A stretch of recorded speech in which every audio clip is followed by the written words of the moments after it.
Annyeonghaseyo, papunta na nga kami sa Baguio City. So, ito yung pinapangarap ko noong medyo bata-bata pa ako. Yung virgin pa ako. Oo nga sana all. Virgin pa ako. Ito yung pinapangarap ko na makapunta sa Baguio City kasi sabi nga nila maganda daw doon at saka malamig ang klima. So, here is it. Enjoy for watching.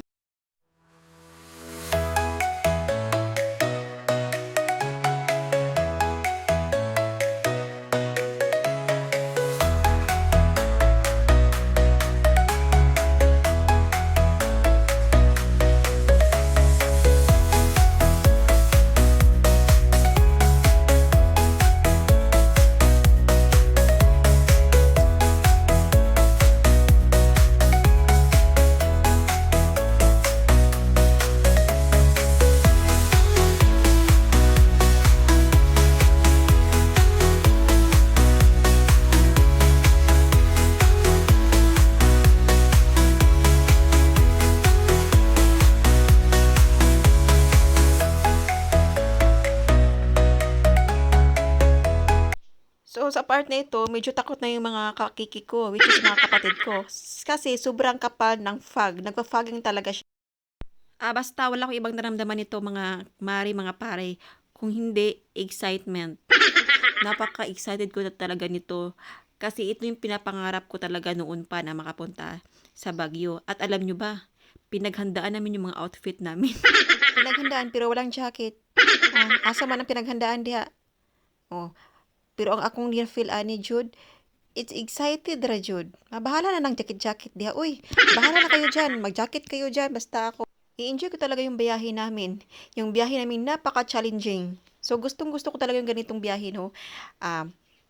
Talagang road trip talaga. Mafe-feel mo na road trip talaga. Kasi ang haba ng biyahe talaga from Manila to Baguio City. Sanay kasi ako sa malayo ang biyahe. Kaya yung katawan ko, iwan ko, bato ata to. Minsan hindi ako nakaka-feel ng pagod. Pagod? Pagod. Ay, bahala na mo di. Ay, basta pagod. Wala na. Kapoy. Itong biyahe na to, kahit ang haba-haba, wala natutulog kahit isa. Yung katawan namin, yung katawan nila, talagang alarmang-alarma. Energetic, kumbaga. Kung ganito ba naman ang madadaanan mo, talagang hindi ka matutulog talaga. Papasabi ka na lang, Lord, patawarin mo ko sa lahat ng kasalanan ko. Talagang pinagsisisihan ko na ang aking mga nagawang kasalanan. Oy, basta ako, ini-enjoy ko talaga ang bawat biyahe kung saan man ako magpunta, ini-enjoy ko talaga. Kasi, dapat, may peace of mind tayo pag nagbiyahe para maganda yung biyahe natin, napaka-peaceful kahit mahirap ang daan. Basta may peace of mind tayo habang tayo nagbibiyahe para tayo naman ay ma-enjoy. So, banding na banding talaga kami nito.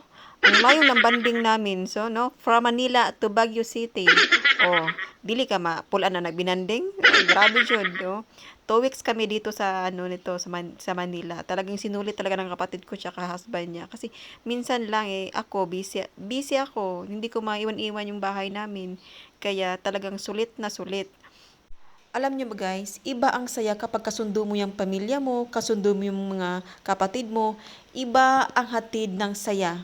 Kaya feel na feel ko talaga yung saya dito kasi minsan lang kami nagkakatipon ng mga kapatid ko. Sa sobrang busy, tsaka malayo kami sa isa't isa kasi andun sa Manila, mayroon dito sa Liloy, mayroon sa Tarlac, ang layo namin. Kaya pag nagkikita kami, talagang sulit na sulit. Susulitin talaga namin kasi minsan lang kami magkikita. Ay, kaya bahala na yung tawanan, laklakan talaga dyan. So, sa wakas, nakarating na rin kami sa SM Baguio City.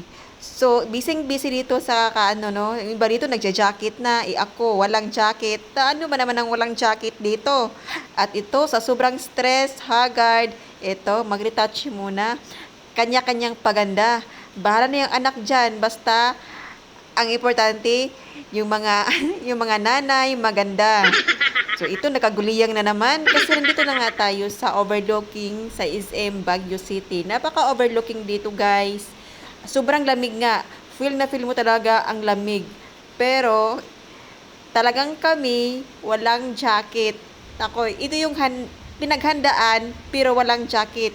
So ito na naman, nakaguliyang na naman sa pagpapapicture. Pagdating sa picture, kami ay magkaguliyang. Pagdating sa picture-picture, ay, kanya-kanya paningkamot, oy. Maningkamot kag imuha diha, at ako ay maningkamot din. Kanya-kanyang posing, posing doon, posing dito. Ganyan talaga. Bahalag malamig. Pero ang totoo, kinukuroy talaga kami nito. Sobrang lamig talaga. Yung suot namin, alam niyo, mas prepared kami dito. Pero yung jacket, wala man lang. Ilan lang ang nakadala ng jacket. Pero yung iba, wala, nakalimutan. Ang nadala namin, yung pampaganda, pampakilay, yung lipstick, hindi yung makakalimutan. Bahala na yung jacket dyan. Ayan. Ayan, kinukuray kami nito. Bahala na yung kuray-kuray dyan. At ito na nga, nakahanap na kami ng hotel. At medyo may kamahalan, pero worth it naman kasi ang importante safe tayo, comfortable tayo matulog dito. Ito 'yun ang Ion Hotel. So maganda yung ano nila, maganda yung room nila. Ang kinuha namin is two room. Isa sa kapatid ko tsaka sa amin. So pagdating namin dito, talagang tulog talaga yung mga person. Oy, isa diyan, oh, bahala na yung anak niya diyan. Basta siya tulog talaga. Talagang tulog is life kasi pagod na pagod kasi mahaba nga yung biyahe namin. Kaya pagdating dito, kailangan matulog agad kasi kinabukasan, um, maaga kaming gigising para gagala na naman ulit.